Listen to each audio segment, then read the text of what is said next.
Thank you for watching Rachel and Ralph's Reality Check, where us two longtime political insiders tell you what's really going on. No one is paying us what to say, but having worked on the inside for politicians for many years, we feel like we have a duty to let people know the truth. And we have to tell you, our last show a week ago, which was about the Maricopa County ballot audit results, got us banned from YouTube. Only 11 people had viewed the video, and Ralph on his side was saying that there wasn't any election fraud. He doesn't think. I was merely reporting on a news piece that I had written for the Arizona Sun-Times. It wasn't even an opinion piece, but wow, they went after us fast. And so what we're going to do from here on out, Ralph has come up with a new rebranding for us, a new name. We are going to be the Thought Criminals. You all probably remember, at least those of you who are older, that in the George Orwell's book 1984, the government was so intrusive and so invasive that you were considered a thought criminal if you merely thought things different from what the government wanted you to think. And you know what? If they're going to treat us that way, then okay, fine. I guess we're thought criminals. So this week, we're going to discuss a couple columns again that we wrote. My article is about Kyrsten Sinema, our mavericky senator here from Arizona, and how the Democrats are going after her. Crazy. I mean, she got the award for being the most leftist Arizona representative way back in like 2007 by the Arizona Federation of Taxpayers. She was given this Vladimir Lenin Award that she showed up to accept in a red dress. How far she's come. And then we'll move on to Ralph's article. It's basically, there's a lot of interesting dynamics in this article. I'll just give you the title right now. It says, the right war is between classical liberals and totalitarians. All right, so to begin with my article about Kyrsten Sinema, who I have been saying for years, those of you who have read my writing and watched this show know, I don't think she's becoming a conservative at all. Her lifetime rating from the American Conservative Union was like 13 a year ago, and now it's 14, which is pretty standard for a Democrat. She's not really much different. The only reason she gets all the attention and people keep calling her a maverick is because her opposition to Democrat bills has been a handful of high profile bills. And I will give her credit there. Some of these bills are really important bills, you know, such as Biden's $3.5 trillion human infrastructure bill. So she is, you know, helping out the right a little bit, but I do think all, you know, this fan base that she's developing on the right is just, you know, she's getting way too much credit, way too much fawning adoration. And no, she's not going to be the new star of the Republican Party. I mean, why aren't people fawning over her, but they're not fawning over Joe Manchin? I mean, honestly, they're both about the same. So anyway. Oh, now, Rachel, number one, I'm fawning over Joe Manchin too. And number two, I'm fawning over you as even more than I'm fawning after Kyrsten Sinema. Some of us are just a sucker for a pretty face. Well, that's what I've actually suspected with all the people fawning over her. It's just because of her looks versus, you know, Joe Manchin is, nobody's like, none of the guys are looking at him going, oh my. So I think there is some of that going on. And basically my article just discusses how the Arizona Democrat Party has basically issued a resolution saying they are about to censor her. And they are mad at her for not stopping the practice of the Senate filibuster. They're calling it racist. The filibuster is racist now, and they're saying that because of this voting rights bill that the Democrats want to slam through. It's been named after, I believe, John Lewis. The great John Lewis, the civil rights champion and hero, yes. but Right. they're just wrapping their political manipulative bill trying to gerrymander the country. They're wrapping their insidious democratic advantage bill in the halo of the great John Lewis. So shame on them for exploiting this great hero of mine. Right. And it's typical of the Democrats' pattern. They turn everything into race. So all of the Republicans' policies are racist. That's their opposition, because nobody wants to be called a racist. And like you just said, this is doubly clever, because who wants to say anything negative about a revered Black leader who has passed away? So the audacity of what they are doing, and we heard, just today that they followed Kyrsten Sinema into the bathroom. I watched the video. She literally went into a bathroom stall and shut the door behind her, and they were still videotaping her. I mean, this is just appalling. This is disgusting. I don't like Kyrsten Sinema at all, but what they're doing to her is, it's crazy. I don't think it's necessarily going to work, because I think she's figured out how popular she is in Arizona. She's figured out, a few high profile bills. She sounds like she's a conservative, because I've been saying this all along. The reason she's doing this mavericky thing, it's not just because she's trying to copy John McCain in Arizona. It's because she knows she has to in order to continue getting elected in Arizona. This is more evidence to me that there was election fraud. Arizona is still red. If Arizona was really turning purple and blue, Kyrsten Sinema would be fine to continue voting just like a regular Democrat. But she sees the writing on the wall. She sees what is going to happen to Mark Kelly. Mark Kelly, the other Democrat in Arizona, is about to get trounced in his Senate re-election race by Mark Brnovich. And I think you can agree with me there. Brnovich. Well, totally agree with you. You introduced me to Mark Brnovich. He is the real deal, and having thrown his hat in the ring, and by the way, courageously against the Donald Trump's favorite. So, I just give Mark Brnovich enormous credit for fortitude. He's not quite conservative enough for me. He's kind of. You are so full of it. That is not. Compared to Senator, I'm sorry, your astronaut senator Kelly. What's his name? Mark Kelly. And by the way, I want to hear one area Mark Brnovich is not as conservative as you on, Ralph. I am so far to the right. According to the Washington Post, I'm the second most conservative man in the world. And by the way, Brnovich is not the first. So I've got him. I am so far to his right on every issue. He wants to be a hard ass on immigration and the borders and stuff like that. That's not conservative. These people are more conservative than most of the conservative leadership in Washington. We should be sending drones to pick them up and import them here to make America more conservative. So I don't think most conservatives agree with you on that. It's a very creative argument. I'll give you credit there, but they're not. Most Republicans are buying it. Let's not call them conservatives. Let's call them what they really are, Rachel. Kinos, conservative in name only. Okay, what was the name that you came up with for yourself? No. I'm the real deal conservative.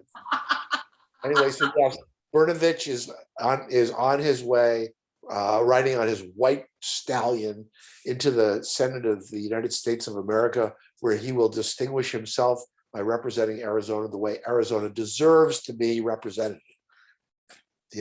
Just like Kyrsten Sinema is doing.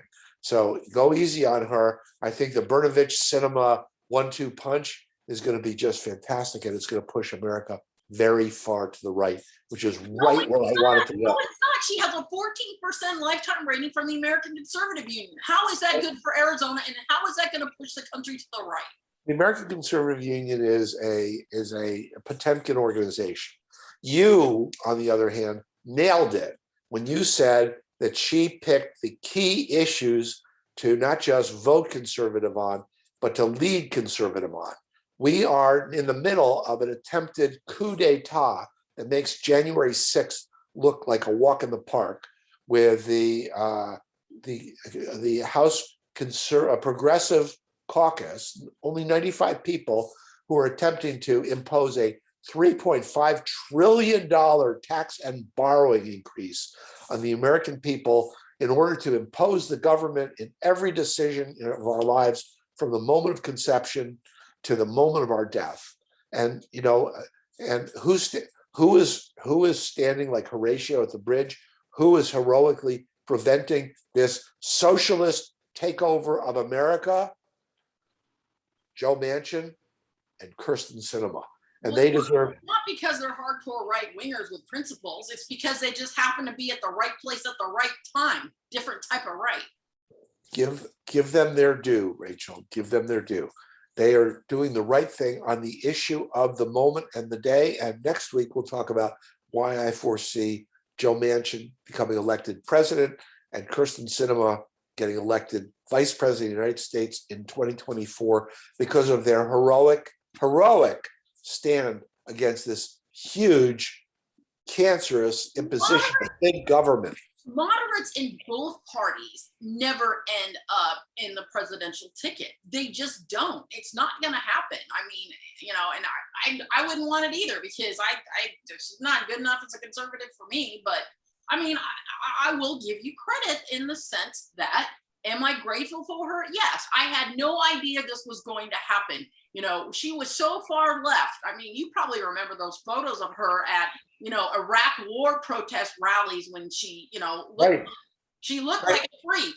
She was a totally different person before she got her blonde short bob.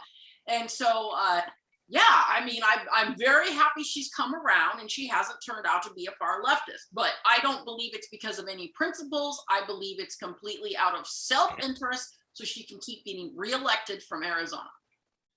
Oh my gosh. I can see why you're so critical of her for wanting to represent the people of Arizona as they want to be represented. Horrors. Look, why do you Rachel, think the people of Arizona want to be represented like that?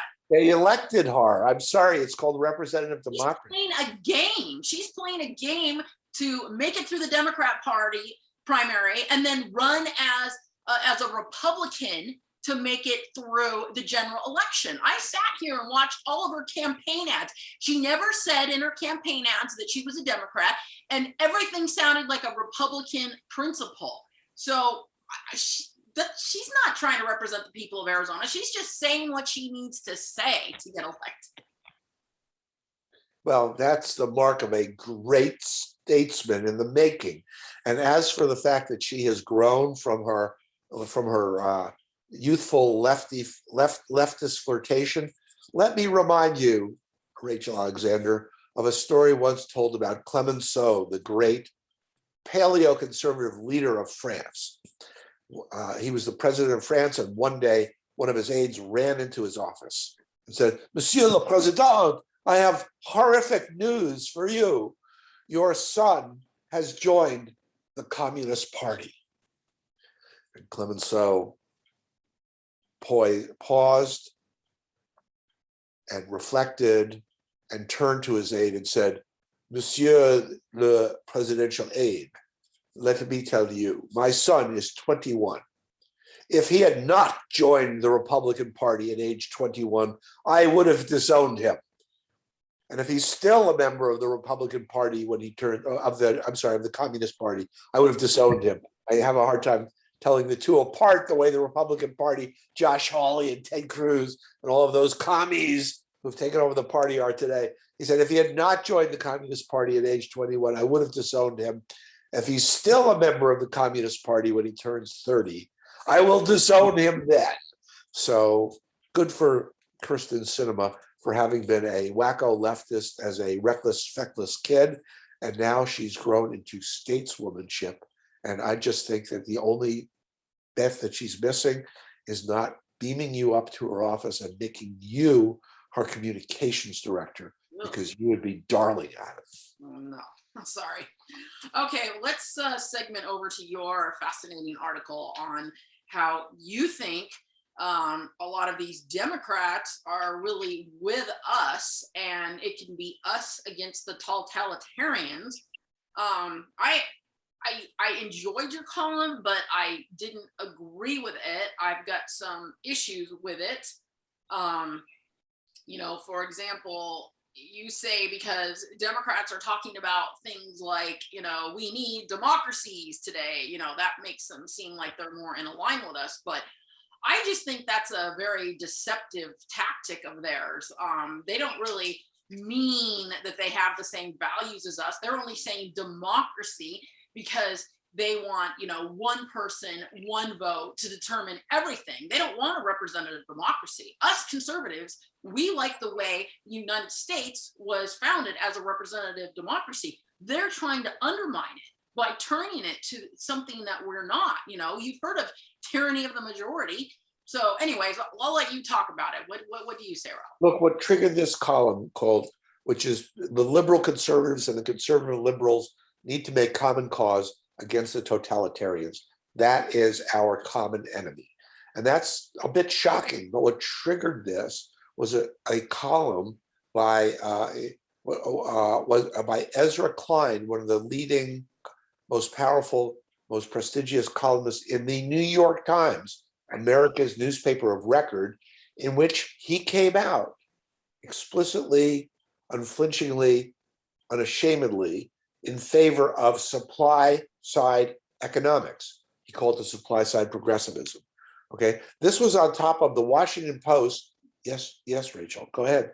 I know you're not a supply sider. You're a paleo conservative. I don't believe that the Democrats are mostly supply siders. And another issue I have with you is you will point out way back into the 1980s, you will reach back and grab a couple of Democrats who actually were supply siders and use that to paint like all Democrats as if, Joe Biden, he's a supply sider. And Joe Biden. We're pointing to an exception back in the 1980s when there was a few rare Democrats that did the right thing. You can't even point to anything in recent era about the Democrats because they've gone so far to the left since then. Well, yes, but they're now moving to our right, which is why I wrote this column talking about how we are fascist right. No, that's not. Fascist is not right. Fascist is wrong. And the people who are trying to hang the fascists are definitely taking over the Republican Party. No question about it. Just look at Josh Hawley for God's sake. What fascist is taking over the Republican Party? Josh Hawley, Ted Cruz. Where the list just goes on and on. For Josh Hawley being a totalitarian, just no. Let's have it out for our viewers so they can hear. You're right. Josh Hawley is he's a fascist. He's not a Nazi. He's a lot more like Mussolini than he is like Hitler. He is. Explain it. Put your money where your mouth is. How is Josh Hawley a fascist? Hawley. How is he a fascist? Didn't you hear about this horrible book that he wrote, beating up on social media, beating up on Facebook?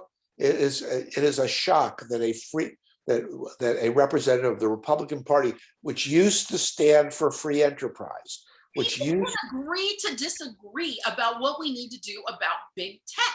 I don't want to agree to disagree. I want Josh Hawley to be tarred and feathered and run out of town on a rail and possibly run all the way to Canada or Mexico. And by the way, don't get me started on the wall, okay? The wall needs to be between the United States and Canada, not between the United States and Mexico. Those Canadians are just waiting to. That sounds very racist against Canada. But you and I have a philosophical difference on one thing that might explain some of this. I come from the William F. Buckley Jr. version of politics. We all know that's my idol. That's why I started Intellectual Conservative. Yes. And he believed in a big tent. Back when National Review used to be fair, when I liked it in the 80s and the 90s, he would have opposing viewpoints, not just the one-sided viewpoints they have now, on all kinds of issues where he'd have libertarians, big government conservatives. That's how I view the Republican Party. And I don't think that we have to have just one solution. I think people can agree to disagree about how we tackle some of these issues, and you can still be a Republican and not be a fascist. Yes, unfortunately, you could also be a Republican and a fascist, as Josh Hawley has proven. So you haven't proven it. Okay, maybe you've proven it to some of our viewers, but you haven't proven it to me. I haven't proven it to anybody. I'm not trying to prove it to anybody. It's so patently obvious that if you can't see it, Rachel, we're just going to have to take the. I'm just going to have to send the black helicopter fleet. Maybe out. Maybe some of the stuff we disagree on, we need to like have future shows where we just focus on that. Like a future show could be: is Josh Hawley a fascist or not? Yeah. Well, I don't see any way of rescuing him from the ninth circle of hell that he earned himself in by holding up his little fist when they were storming the Capitol and attempting to destroy representative democracy as we know it. Well, we all know they really weren't trying to do that, and it was definitely an overreaction, and anything they did that was criminal is wrong. But I don't think Josh Hawley was trying to overturn the republic, no matter how much the MSM spins it that way. Oh, well, I don't think he was trying to overturn the republic. I think he was just trying to cynically advance the political fortunes of Josh Hawley. But since you and I are actually in agreement, no matter how perfidious and insidious Senator Hawley is, and why he has not been censured like Joe McCarthy and sent off to an ignominious fate, I don't know. But I just wish that wonderful United States Senate Minority Leader Mitch McConnell would up his game and pitch Josh Hawley into the pit of alligators. We are still, you and I, in broad agreement as to National Review. But you're so young and innocent that you may have forgotten the mission statement of the National Review as written by William F. Buckley himself. Why would I forget that? I don't care how old I was when he made it up. Okay, well. Standing athwart history, yelling, oh God. Yelling stop, because the culture was basically saying that we were all going to be communists, and that was the tide of history, and he was noble about that. Okay, but this is the part I want that you've forgotten, and it's very important to remind you and our millions of listeners here on Rumble or YouTube or wherever the heck you've stashed this video. Okay, but this is really important. I've quoted it in my column a few times. I want you to start quoting it in your column. This is a verbatim quote from the National Review's mission statement. Okay, the very first column. Radical conservatives, right? And that's you and me, right? Because we're both followers of Saul Alinsky, and we've memorized the rules for radical. I'm not a follower of Saul Alinsky. You are going to give me such a bad reputation. Radical conservatives, like me at least, you don't want to be a radical, don't be a radical. But let me tell you, radicals where the fun is. Radical conservatives. Saul Alinsky to be a radical conservative. Radical conservatives, and this Saul Alinsky is a radical conservative. You just haven't read Rules for Radicals lately. Go back and read it. This is William F. Buckley, who actually had Alinsky on his firing line show. Radical conservatives in this country have an interesting time of it, for when they are not being suppressed or mutilated by the liberals, which is what they used to call progressives back in those days. Meaning we, meaning you and I, Rachel, radical conservatives, are being ignored or humiliated by a great many of those on the well-fed right, whose ignorance and amorality have never been exaggerated for the same reason that one cannot exaggerate infinity. So you and I are being persecuted by the well-fed right, whose amorality cannot be exaggerated for the same reason one cannot exaggerate infinity. So I'm not really worried about the progressives. They're a self-limiting disease who are going to take themselves down because the American people are going to kick the Democrats out of their House and Senate majorities because they've drifted too far left, and they've let the House Progressive Caucus get way too influential. Okay, so then the Republicans will be back in charge of the Congress and the Senate at least. But I'm more worried about the Republicans, who strike me as members of the well-fed right, whose ignorance and amorality, per William F. Buckley Jr., our hero, cannot be exaggerated for the same reason one cannot exaggerate infinity. Rachel, we need to run you for Congress so you can set those SOBs straight. Just because Buckley went off on, rhinos and establishment conservatives, whatever, doesn't mean he didn't go off on the left even worse. And I just want to point out something else that you said in your article that I have another problem with, which is you said social justice and liberty are complementary values. You're misquoting me, although I'm not denying it.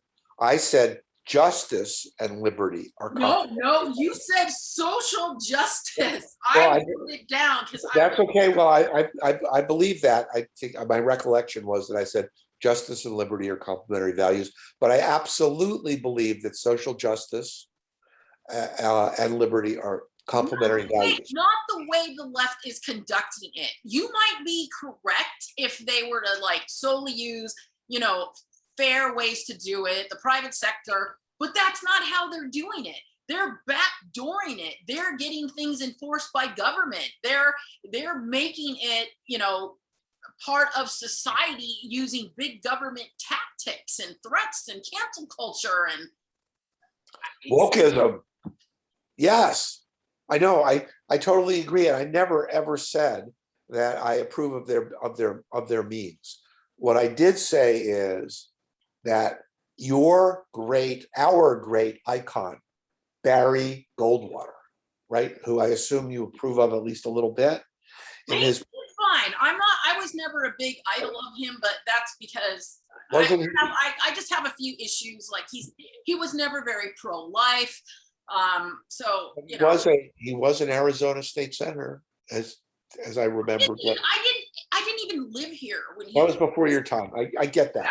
But when he was nominated to be president of the United States, in his acceptance speech, he rang with an immortal phrase that people only remember the first half of it, but it's important that we conservatives resurrect the second half of it. It's morally important and it's politically important. Barry Goldwater, in accepting his party's nomination for president of the United States, said, "Extremism in defense of liberty is no vice." That was my screensaver back in the 1990s. Yeah. And the corollary, the next line was, "And moderation in the pursuit of justice is no virtue." So I'm saying, rather than abandoning the heroic commitment to justice to the left, even if they're just rhetorically, we conservatives need to conjoin liberty and justice for all, just like you have pledged to do when you took the Pledge of Allegiance, Rachel Alexander, which you are now out of compliance with. I agree that conservatives should champion justice. One of my longtime good friends is Clint Bullock, who founded the Institute for Justice. Yeah. And so, yes, conservatives need to be out on the front of justice. I think just when you confuse it with social justice and what the left thinks social justice is, that's when it doesn't overlap with conservative values. Well, I'm sorry, but I am not going to abandon the commitment to justice to my lefty, progressive, totalitarian friends. Okay, we need to stand strong. We conservatives need to stand strong and unflinching for social and spiritual justice. And I don't hear us doing that. I know you do it, but the professional conservative leaders who are making $1 million a year in Washington, who are shilling for the rich, are part of the well-fed right that William F. Buckley condemned for their ignorance and amorality, which cannot be exaggerated for the same reason that infinity cannot be exaggerated. So we need to bring back our active, not just rhetorical commitment to the Pledge of Allegiance. One nation, under God, indivisible. And here comes the money shot, Rachel. Are you ready? With liberty and justice for all. So I say, all right, I will let you have the last word on that. And on that note, that wraps us up for another week. And stay tuned. Next week, we will be back with the Thought Criminals.